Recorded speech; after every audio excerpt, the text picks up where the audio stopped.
When your cheating husband leaves you for an accountant, you learn to be alone. But when his mother shows up to steal your daughter, you realize your quiet life was just the prologue to a war you never expected to fight. The ultrasound photo, usually a source of quiet, nervous joy, felt like a receipt for my ruined life. I pressed the glossy paper against my stomach, where a tiny, impossibly fast heartbeat was kicking off the countdown to my complete demolition. I was 5 months along, and my husband, Mark, hadn't just packed a bag. He'd surgically removed himself from my existence. It hadn't been a gradual drift. There was no slow fade of passion or the quiet erosion of shared dreams. It was a thunderclap on a Tuesday.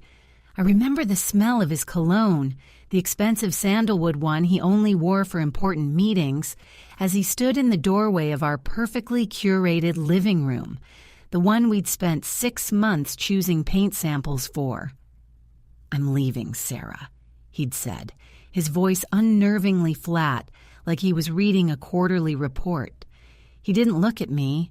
His eyes were fixed on the new Persian rug. "I've met someone." The someone was Chloe. Chloe from accounting. Chloe, who posted suspiciously filtered yoga photos on Instagram. Chloe, who, apparently, offered a version of happiness that didn't include a mortgage, a shared Netflix password, and a baby arriving in 4 months. "Met someone," I managed, my voice a pathetic squeak. "Mark, we're having a child. Our child. Did you forget that part while you were swapping vows with Chloe?" He sighed, a sound heavy with manufactured martyrdom. "Of course I didn't forget. That's the problem. I can't do this, Sarah, not like this. I need freedom." She understands my potential. Potential. That was the word that cut the deepest. Apparently, my potential, and the potential of our shared future, was too heavy a weight for his ambitious shoulders. He offered me the house, citing a vague need for financial stability for the baby, which translated to him needing a clean break to fund his new life with Chloe in a trendy loft downtown. He gave me exactly 2 weeks' notice before he vanished, taking his vintage record collection and, I swear, half the oxygen in the apartment with him. The next few months were a blur of nausea, late-night panic, and the sickening realization that every decision I'd made for the last 7 years was predicated on a man who viewed fatherhood as an inconvenient, quarterly setback. My friends rallied, bless their hearts, but they treated me like fragile porcelain. The pity in their eyes was almost worse than the betrayal. I stopped answering calls. I moved the spare room into a nursery that felt increasingly like a monument to my failure, painting the walls a soft, hopeful yellow that mocked the gray sludge I felt inside. When my daughter, Lily, was born, she was a tiny, furious miracle. She had Mark's dark hair, but her chin, thank God, was mine. Holding her, I understood the meaning of true, unfiltered necessity. There was no room for resentment when that fragile weight was nestled against my chest. There was only survival and the fierce, primal urge to protect this tiny human from the wreckage her father had created. I settled into a lonely routine, work part-time from home doing freelance editing, surviving on instant coffee and the sheer stubborn willpower of a mother protecting her cub. Mark sent sporadic impersonal checks via an automatic transfer, always accompanied by a sterile text message asking for confirmation of receipt. He never asked to see Lily. He never asked how I was. He was building his potential with Chloe, and I was building a fortress with Lily. 5 years passed like this. 5 years of school plays where I sat alone in the audience. 5 years of Lily drawing pictures of Mommy and me. 5 years of watching Mark's name pop up on my banking app and immediately closing it, lest I be tempted to check his social media and confirm that yes, he really was living the dream life. Then, the unthinkable happened. I was scrolling through local news updates late one night, avoiding the silence of the house, when a headline caught my eye. It wasn't about a local politician or a zoning dispute. It was a society column piece, complete with a grainy photo of Mark and Chloe leaving a high-end gallery opening. The caption read, "Local entrepreneur Mark Davies and fiancée Chloe reveal stunning plans for their new venture." Fiancé. That was a new level of official. I felt the familiar dull ache of rejection morph into something sharp and hot. I zoomed in on the photo, wanting to memorize the smugness on his face. But as I looked closer at Chloe, something made me pause. She looked tired, different. Her usual flawless complexion seemed strained under the harsh flashbulbs. And then my heart seized, not because of Mark, but because of Chloe. Tucked just under the sleeve of her designer coat, visible only for a fraction of a second, was a thick, silver bracelet I recognized instantly. It was the bracelet I had bought Mark for our 10th anniversary, the one he swore he'd lost on a business trip shortly after he left me. He wasn't just building a life with her. He was merging his history with hers, recycling my memories, my gifts, right in front of me. I leaned closer to the screen, about to close the tab in disgusted defeat, when I noticed the subtle way Chloe was holding her stomach, the protective gesture a mother learns instinctively. I felt a cold dread pool in my stomach, a feeling I hadn't experienced since I was pregnant with Lily.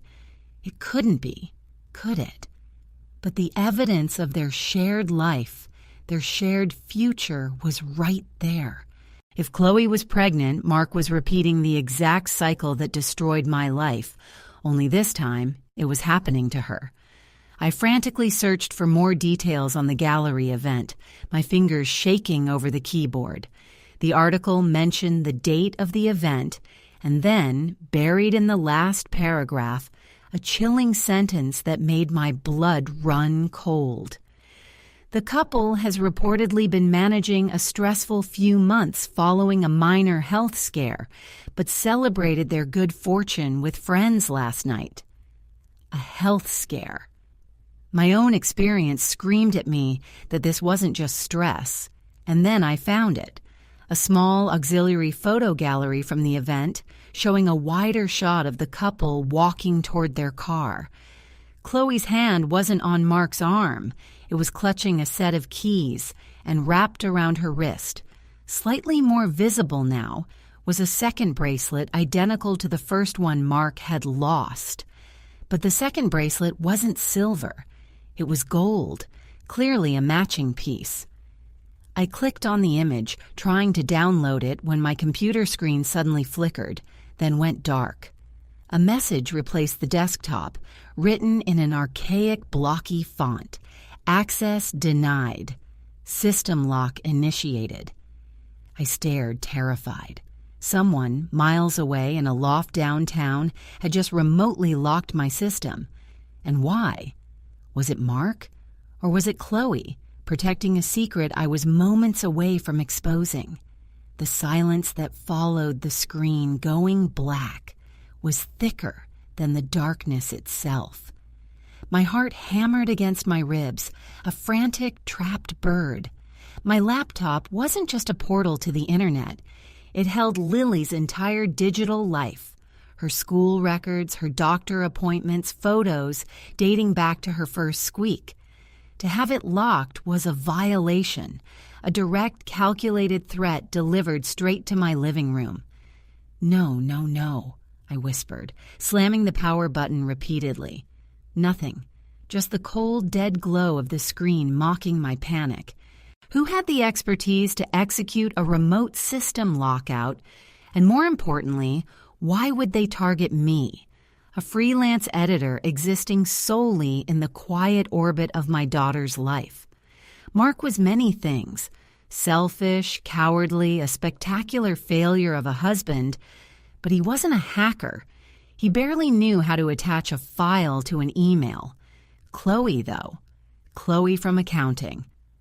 I pictured her now with her perfectly curated Instagram life, now possibly hiding a secret pregnancy, wearing my husband's misappropriated jewelry.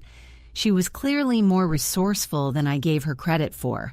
Maybe the health scare wasn't just stress. Maybe it was a complication, a threat to the perfect facade she and Mark were trying to build this time around. And if I started digging into their recent purchases or locations based on that grainy photo, I might uncover something they were desperately trying to keep buried. I grabbed my phone, my only remaining tether to the outside world, and tried to pull up the news site again. No signal. I checked the Wi-Fi router. All the little green lights were blinking normally, indicating a strong connection.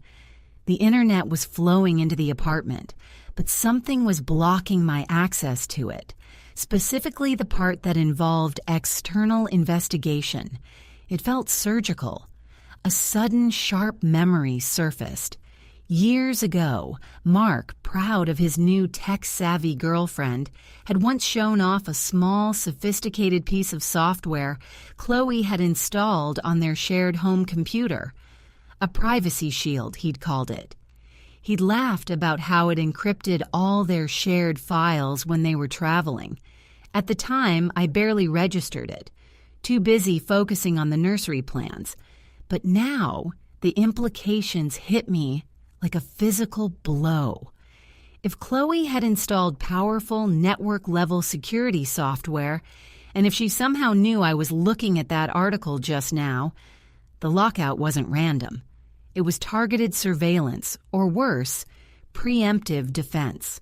I had to get Lily. It was 10 p.m. past her bedtime, but I couldn't stand the thought of being trapped here, exposed while they monitored my next move. I rushed to Lily's room. She was curled up under her weighted blanket, breathing softly, her dark hair fanned out on the pillow. I nudged her awake gently. "Honey, time for a quick adventure. Pajamas on, we're going to Aunt Carol's."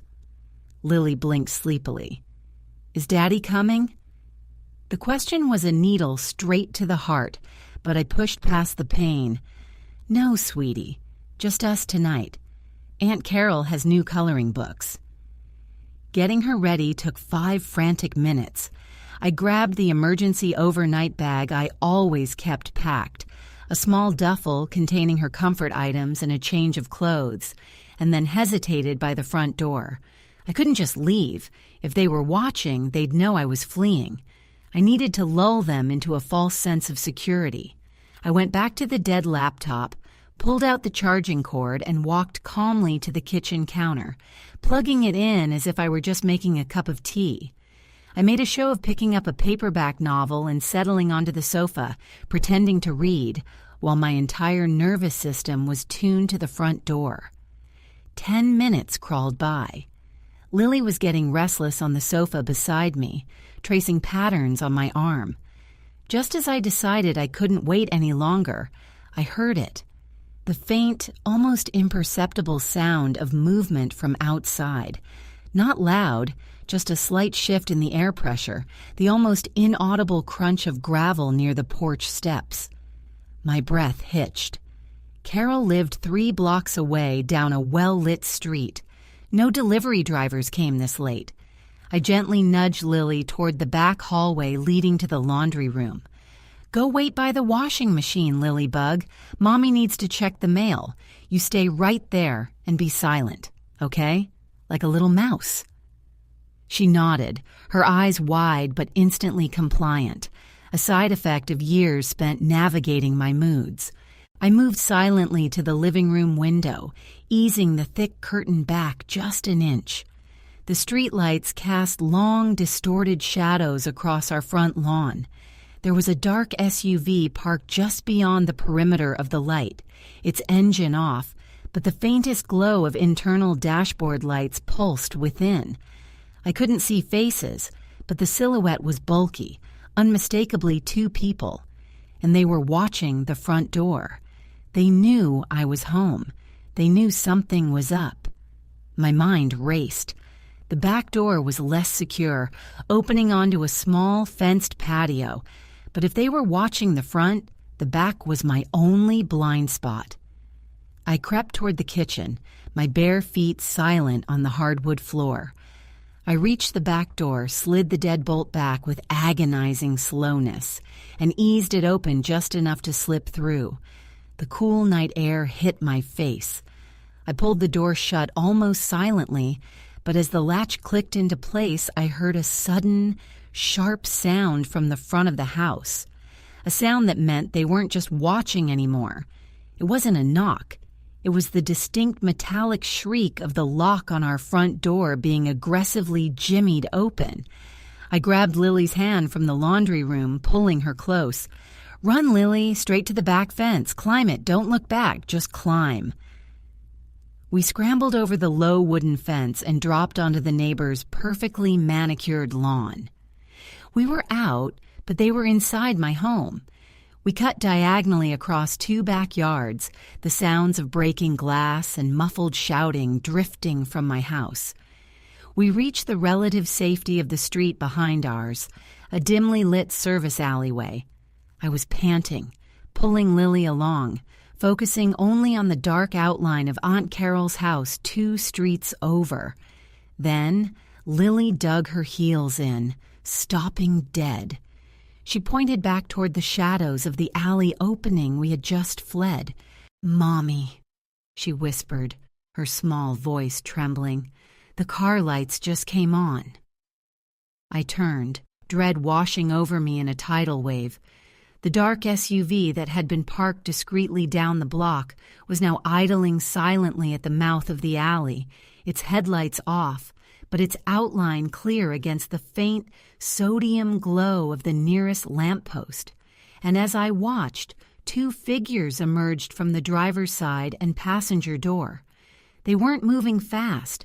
They were walking with chilling deliberation, surrounding the alley entrance. One figure was tall and broad, Mark. The other was shorter, wearing a dark hoodie pulled tight around her face, but her posture, the way she moved with a tense, proprietary grace, made my stomach churn. It wasn't Chloe. It was a woman I hadn't seen in 5 years, a woman whose existence I had successfully compartmentalized away.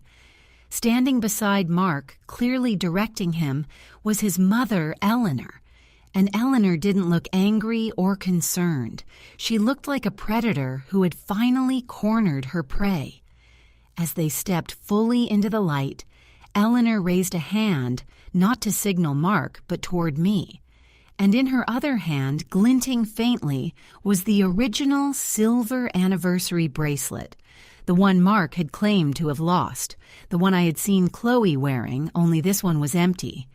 And then Eleanor spoke, her voice carrying clearly in the sudden, unnatural quiet of the suburban night, cutting through my desperation with surgical precision.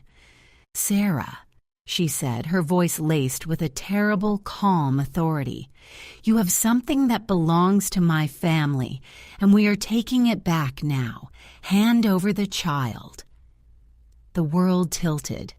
Eleanor, Mark's mother, the elegant, terrifying matriarch who had always treated me like an interesting but ultimately disposable houseplant. I hadn't seen her since the divorce papers were signed, and suddenly she was here, flanked by my cowardly ex-husband, demanding my child. "Take what back?" I managed to choke out, pulling Lily tightly behind my legs, positioning myself as the only barrier between the predators and my daughter. "Lily is not an object you can claim. She is my daughter." Eleanor took another measured step forward, and Mark, looking sickly pale under the weak light, mirrored her movement. He wouldn't meet my eyes. He never did when he was being cowardly, which was always. "Don't be hysterical, Sarah," Eleanor said, her tone suggesting I was merely having a momentary lapse in good manners. You've had your time. Lily is a Davies and she needs stability. Chloe is having complications, and Mark needs to be focused. You are destabilizing things. Complications. Chloe's health scare suddenly snapped into terrifying focus. It wasn't just a scare, it was a crisis that had forced Mark's manipulative mother to intervene, bringing Mark along as a reluctant shield. They weren't here to reclaim property, they were here to secure an heir. And if Chloe was truly struggling, they viewed Lily, Mark's first child, as a necessary backup plan, or perhaps a tool for comfort. "You're not taking her anywhere," I snarled, my voice no longer timid but sharp with the adrenaline of imminent battle. I glanced wildly around the alley. We were trapped between two high fences. Aunt Carol's house was still too far, the walk exposed. Mark finally spoke, his voice raspy. "Sarah, just let us talk to her.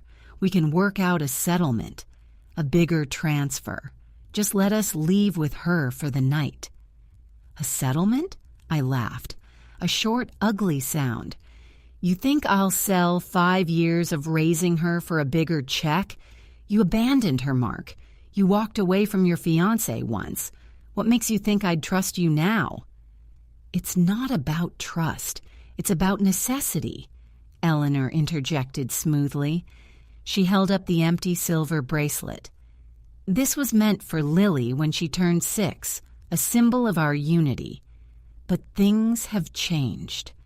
We need Lily now, Sarah. Chloe needs family support that you, frankly, can't provide in this environment." It was the ultimate insult, the implication that my fierce, solitary protection was somehow insufficient. As Eleanor spoke, she subtly slipped the bracelet onto her own wrist. It was a power move, claiming ownership before the fight even began. Lily, sensing the gravity and the anger radiating from both parties, started to whimper softly behind me. "Mommy, who are they?" "They are just people who made some bad choices, sweetie. We are going to walk away now." I took a deep breath, calculating distances. Mark was slightly closer to the alley entrance, Eleanor controlling the rear approach. My best shot was a break for the side fence connecting to the Petersons' yard. They had a notoriously unlocked compost bin area near the rear of their property, offering thick cover. "We are leaving," I announced, taking a bold step to the side, forcing them to shift their stance. Mark flinched, clearly unwilling to physically engage. Eleanor, however, didn't even blink. She simply dropped the bracelet she was wearing, the empty silver one, onto the pavement near her feet. It was a deliberate misdirection. As Mark reflexively glanced down at the fallen jewelry, Eleanor made her move.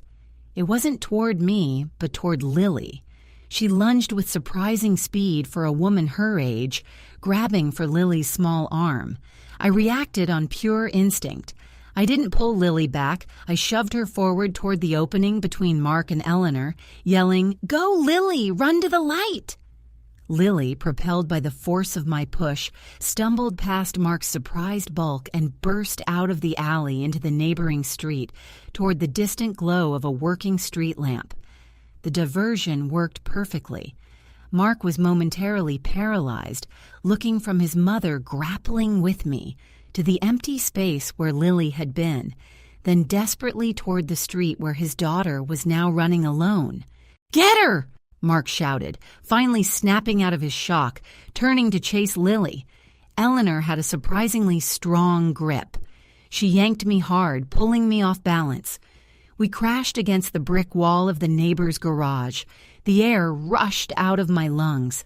As I struggled to push her off, my hand instinctively fumbled behind me, searching for anything, a rock, a piece of debris. My fingers closed around something cold and hard, resting near the base of the fence where I'd just been standing. It was a heavy, unfamiliar metal object. I swung it blindly, connecting with Eleanor's shoulder. She cried out, releasing her grip just enough for me to shove her back. She stumbled, momentarily stunned, dropping her attention from me to the sound of Mark's desperate hoarse cries echoing from the next street over. I scrambled to my feet, ignoring the searing pain in my ribs, and lunged for the object I still clutched. It wasn't a rock. It was a heavy, industrial-grade bolt cutter, the kind used for cutting chain-link fences, lying incongruously on a residential lawn. Why would this be here? Before I could process the tool, the sounds from the next street intensified, not with the sound of pursuit, but with a terrifying high-pitched shriek, followed by the screech of tires rapidly accelerating away. Mark's voice, a single agonizing yell, was cut abruptly short. I spun around, clutching the bolt cutters, staring wildly toward the corner where Lily had just fled. The light from the nearest working street lamp was now casting long, empty shadows down the road. Lily was gone, and the sound of the departing car wasn't the low rumble of the SUV Eleanor and Mark had arrived in. It was something lighter, faster, and the sound faded into the distance, leaving behind only the agonizing silence and the chilling implication that Mark hadn't managed to catch Lily. Someone else had. The silence that followed the screech of tires was the loudest thing I had ever heard. It vibrated in my bones, a pure, deafening absence where the sound of my daughter's panicked footsteps and my husband's desperate pursuit should have been. Mark's final, truncated cry echoed in my mind, an unresolved chord of terror. He hadn't caught her. Someone else had intercepted the chase. I stood frozen in the gap between the yards, the heavy bolt cutters feeling ludicrously out of place in my hands. Eleanor was still struggling to regain her footing near the garage wall, rubbing her shoulder where I had connected with the metal jaws. "What was that?" she demanded, her usual composure utterly shredded, replaced by raw panic. "Mark, where is he?" I ignored her. The bolt cutters suddenly felt too heavy, too symbolic of forced entry.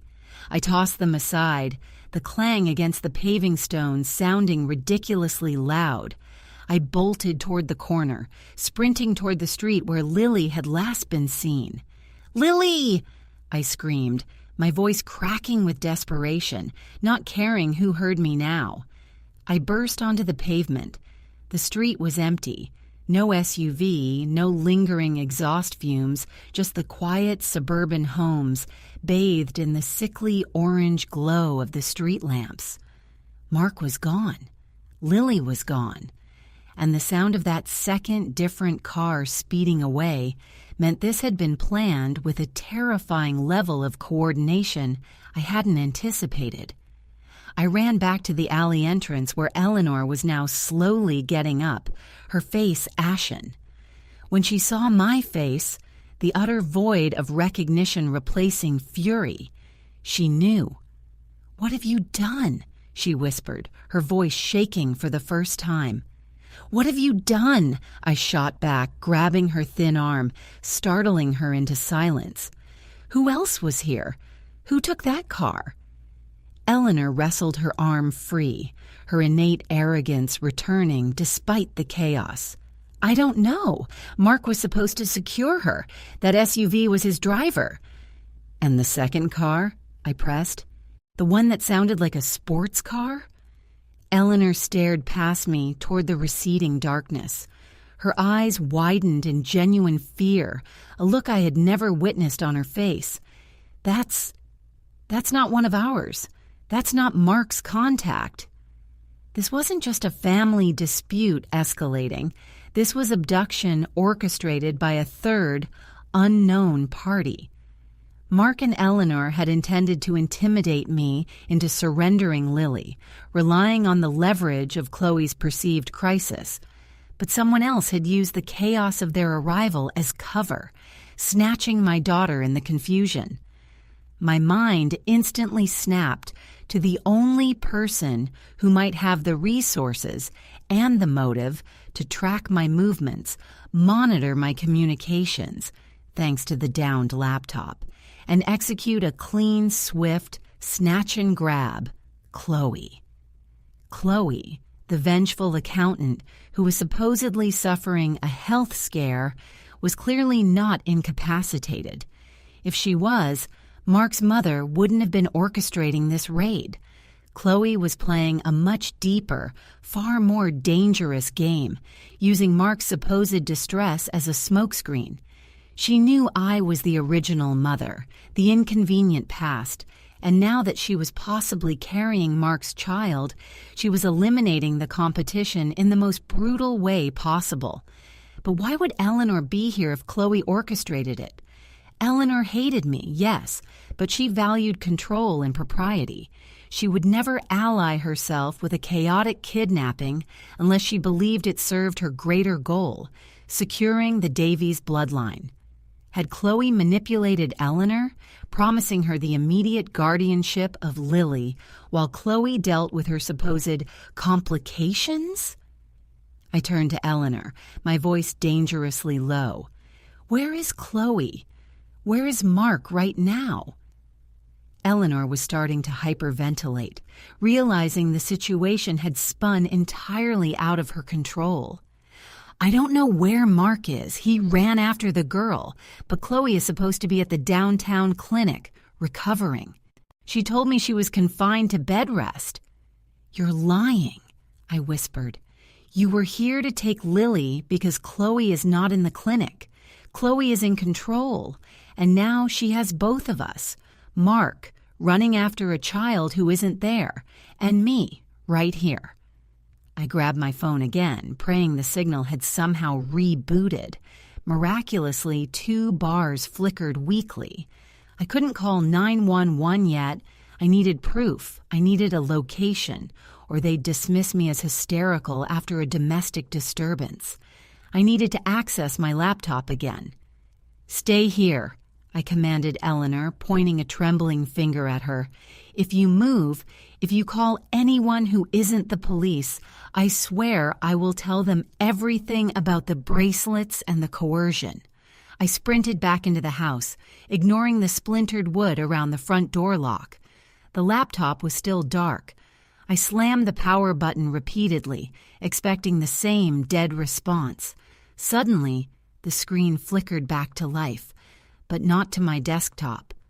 It was displaying a live feed, a grainy, low-quality video stream, clearly captured by a hidden camera. It was pointed directly at the sofa where Lily and I had been sitting just minutes before. The image shifted. It wasn't static surveillance footage. It was being actively controlled. The camera zoomed in slowly, focusing on the small, yellow-painted nursery door down the hall. As I watched in paralyzed horror, the screen displayed a single line of text replacing the video feed. You look for the first one, Sarah. I have the second. Then the video feed snapped back, but the camera had moved entirely. It was now positioned inside the nursery. The crib, the rocking chair, the wall of brightly colored stuffed animals, all visible. And standing in the middle of the room, silhouetted against the faint moonlight filtering through the blinds, was a small figure rocking silently back and forth. It was Lily, but she wasn't alone. Standing over her, reaching down to gently adjust the blanket over her legs, was a tall, familiar shadow. It wasn't Chloe. It was Mark. And as the figure turned slightly, illuminated by the momentary glow of the external streetlights reflecting on the window pane, I saw his face, not fearful, not panicked, but illuminated by a terrifying, serene clarity. He was smiling, an expression I hadn't seen since before we were married, and he was holding the gold anniversary bracelet in his hand, gently fastening it onto Lily's tiny wrist like he was completing a ritual. My husband hadn't chased Lily into the street to save her. He had deliberately run away from Eleanor, using the chaos as a diversion to retrieve Lily himself, bringing her straight back into the house, right into the path of whoever had locked my computer.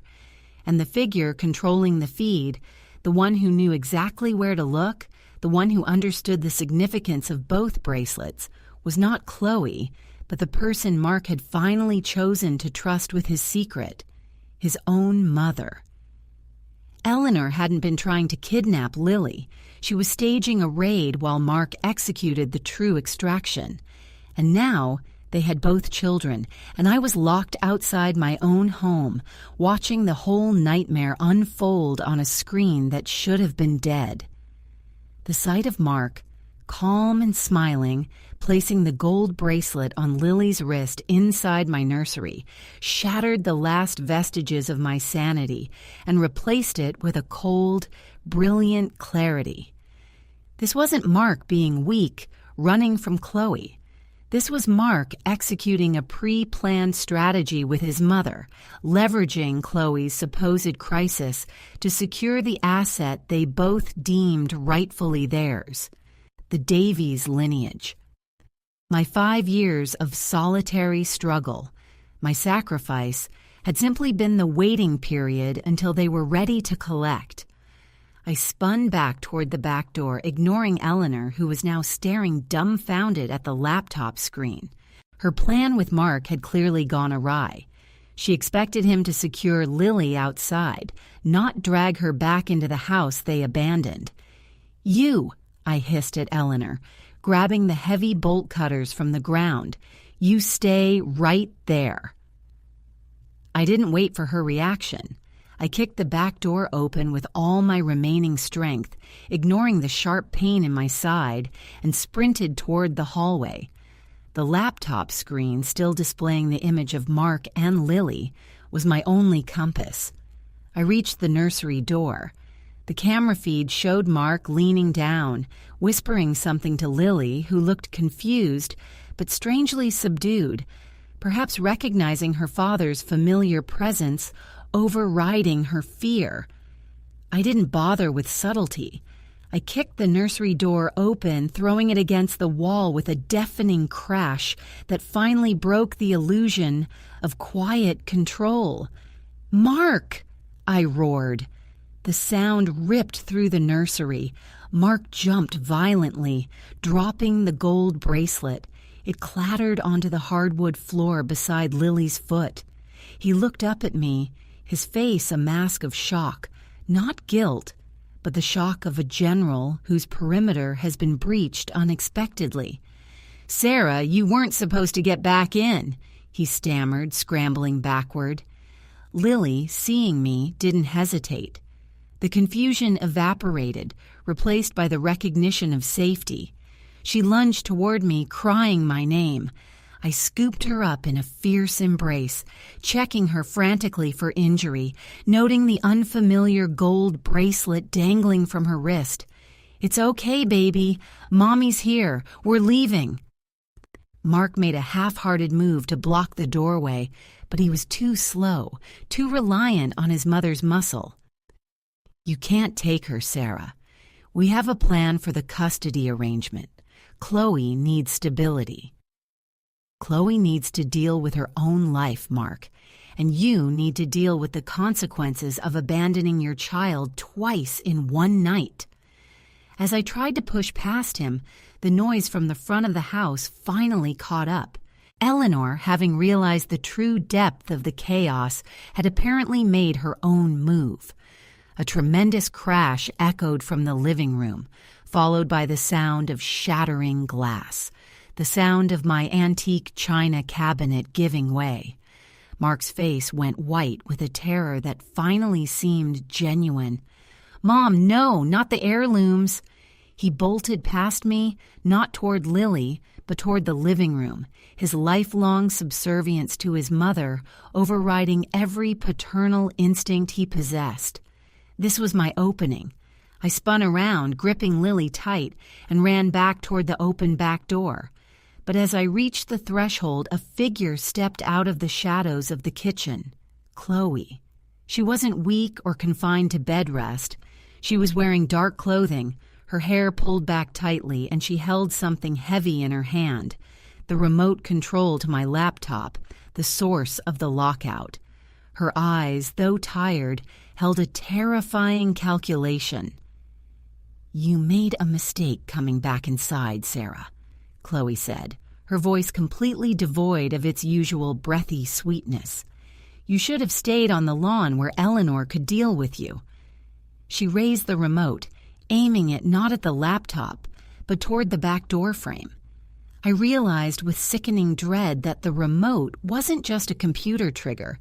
It was likely tied to some security system Eleanor had installed years ago, perhaps even the alarm system I'd forgotten existed.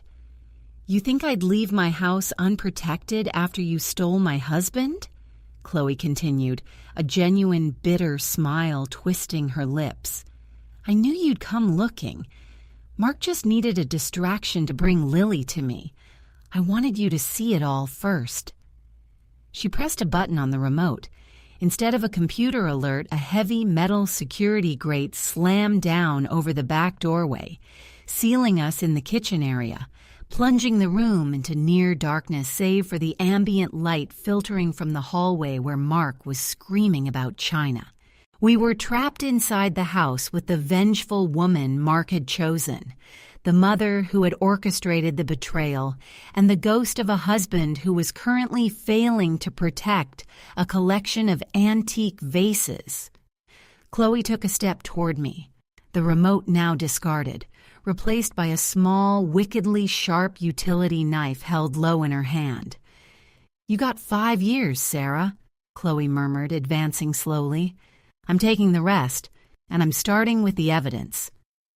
She pointed the knife, not at me, but at Lily's wrist, at the gold bracelet, the second relic of a doomed marriage, the symbol of the Davies future she was now claiming.